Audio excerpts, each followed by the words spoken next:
ફરી પાછું હું તમારી સમક્ષ હાજર છું એક પુસ્તક અને એક પુસ્તકની અંદરની એક નાનકડી વાર્તા, કહાની, સ્ટોરી, કિસ્સો લઈને. પુસ્તકનું નામ છે વિક્ટરી ફ્રેન્કલ દ્વારા લખવામાં આવેલ મેન્સ સર્ચ ફોર મીનિંગ. આના વિશે મેં ઓલરેડી વાત કરી છે. આ પુસ્તકમાં લેખકને કોન્સન્ટ્રેશન કેમ્પમાં રાખવામાં આવેલા હોય છે.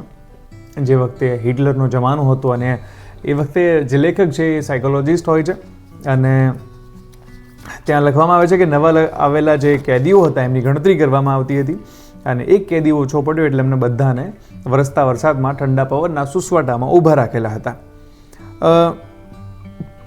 આ જે કેમ્પ હતો, આ કેમ્પની અંદર ચીમની ન હતી અને ઓશવિટ્ઝ કેમ્પ ખૂબ દૂર હતો એટલે અમે બધા બહુ ખુશ હતા. ચીમની ન હોવાનું કારણ કે ત્યાં ગેસ ચેમ્બર નથી એટલે અમારા જીવતા રહેવાના ચાન્સીસ વધારે છે. હવે આગળ જે લખ્યું છે લેખકે કે એકવાર અમે કેદીઓના એક જૂથને અમારા કામના સ્થળેથી પસાર થતું જોયું અને એ વખતે અમને સમજાયું કે બધી જ પીડાઓ સાપેક્ષ હોય છે.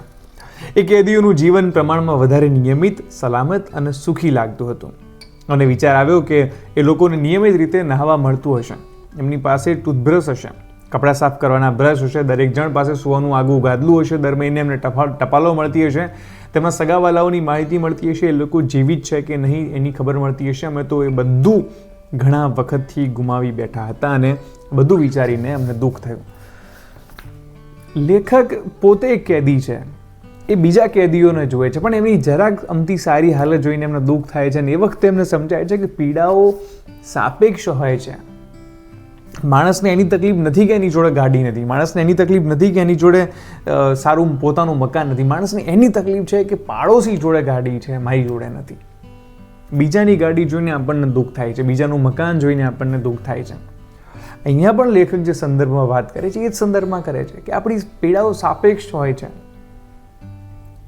કોઈ એક વ્યક્તિની પત્નીને પ્રેમ કરતો તો આપણને ઘણીવાર પોતાની ઉપર સંશય ઊભો થઈ જાય કે યાર મારું જીવન કેમ આવું નથી. લેખકે પાછું એમાં જે લખ્યું છે કે અમને એવું લાગતું હતું કે આમની જોડે આવું હશે. જે લોકોને એમણે જોયા હતા એ પણ કેદીઓ જ હતા, એમનું જીવન આવું હશે જેવું નક્કી થોડું છે.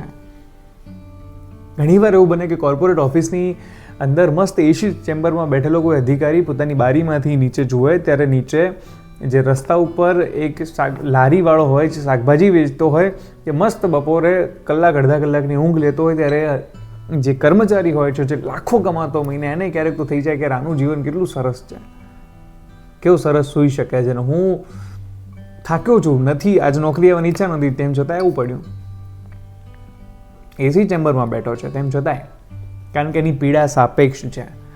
એની પીડા એ છે કે અત્યારે ઊંઘી નથી શકતો ને પેલો ઊંઘી રહ્યો છે. એનો મતલબ એવું નથી કે સામેવાળાના જીવનમાં કોઈ દુઃખ નથી, સામેવાળાના જીવનમાં ઢગલો દુઃખ હશે, આપણને ખબર નથી, પણ હાલ પૂરતું આપણને એવું લાગે છે કે એના કરતાં મારી પીડા વધારે છે એટલા માટે હું દુઃખી થઉં છું.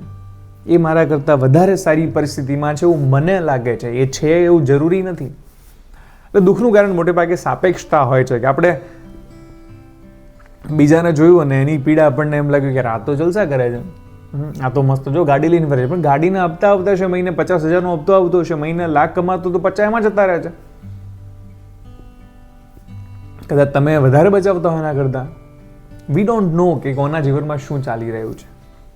તો જીવનમાં ક્યારે એવું લાગે ને કે કોઈનું જીવન જોઈને કે કોઈને જોઈને તમને દુઃખ થતું હોય ને તો તમારે વિચારવું કે યાર આ દુઃખ તો મેં વોરી લીધેલું નથી કે હું બીજા કોઈને જોઈને દુઃખી થઉં છું.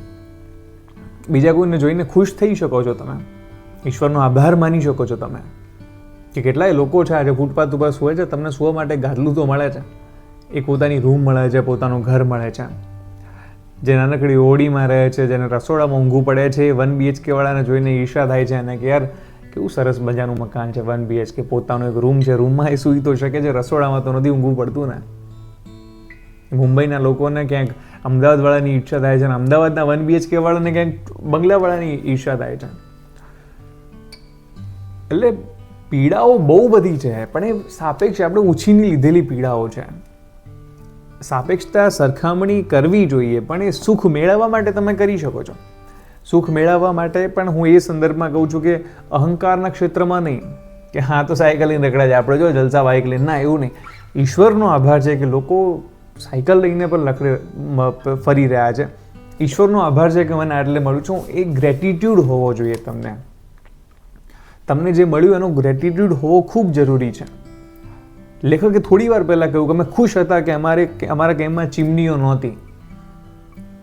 એટલે એ એમના કરતાં તો સારું હતું કે જેમના કેમ્પમાં ચીમનીઓ હતી, જેમના મરવાના ચાન્સીસ વધારે હતા કે જરા અમથું કામ ન કરો. એટલે આમાં એવું હતું કે જરા અમથું તમે કોઈ લાગે ને કે મરણ્યું છે તો એને સીધું ગેસ ચેમ્બરમાં નાખી દેતા.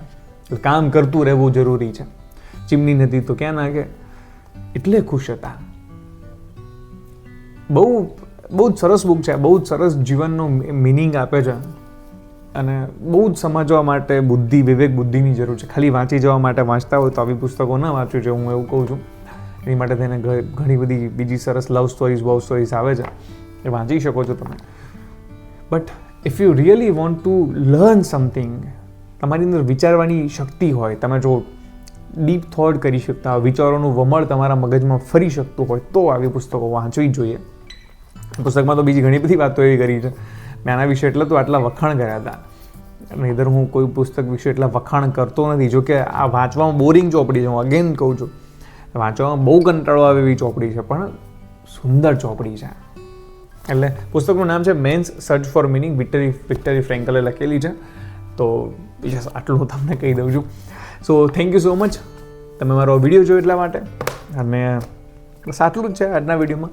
ફરી પાછું બહુ જલ્દી તમને મળી શકે નવા વિડીયો સાથે. ત્યાં સુધી જય હિન્દ.